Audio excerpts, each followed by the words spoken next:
Allahu Ekber. Allah'ın şehadeti kabul etsin. Kim okuyacak?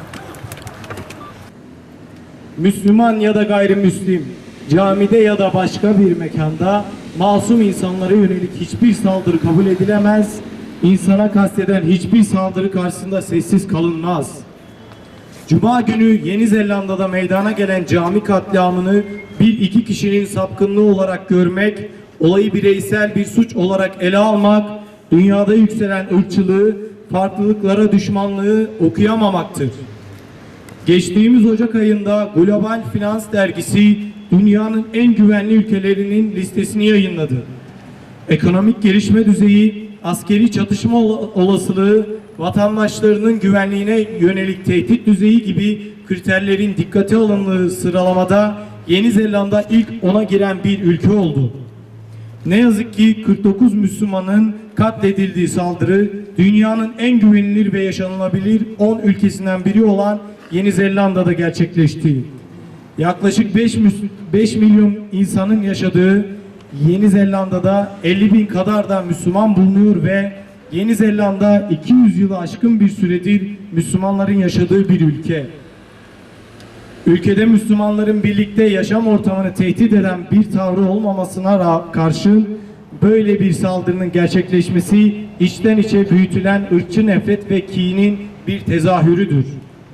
Saldırganın önceden internet üzerinden yayımladığı mesajda daha önce Fransa'da ırkçı grupların kullandığı büyük yer değiştirme kavramının geçmesi, Müslümanların Avrupa'yı terk etmesine ve Ayasofya'nın kiliseye dönüştürülmesine dair cümlelerin yer alması, saldırının birkaç kişinin işi olmadığını, yükselen bir ırkçı akımın neticesi olduğunu göstermektedir. Biz şuna inanıyoruz ki bu saldırılar bizzat batılı kirli merkezler tarafından üretilen İslamofobinin neticesidir. Yine şu bir gerçek ki bu saldırıdan sonra yapılan açıklamalar ve ortaya konulan tepkiler batılı kirli merkezlerin Müslümanları kötü istatistiklerden öteye görmemektedir. Diğer taraftan katliamın sosyal medya hesaplarından canlı olarak paylaşılması bilgisayar oyunlarındaki Müslüman avıyla birebir örtüşmektedir.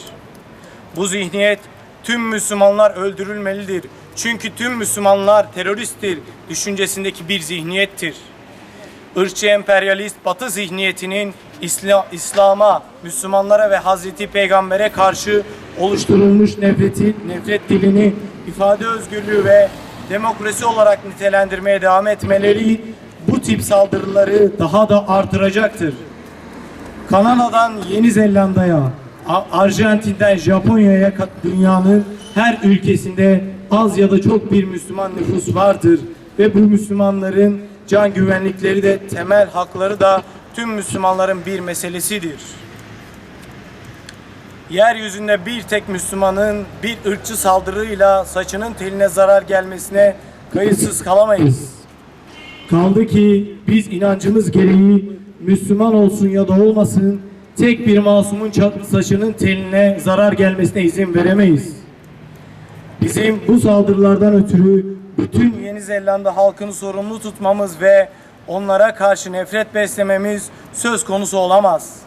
Ancak bu saldırılardan Müslümanlara karşı nefret diliyle konuşan tüm siyasetçiler ve popüler ırkçı söylemin oluşmasına katkıda bulunan tüm merkezler sorumludur.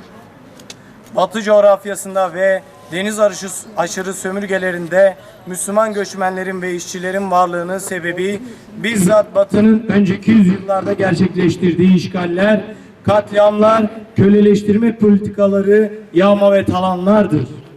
Biz inanıyoruz ki Batı siyasetçiler kendi halklarına İslam'dan nefret etmeyi değil de kendilerinden olmayanlarla birlikte yaşayabilme kültürünü öğretirlerse dünya daha huzurlu bir yer olacaktır.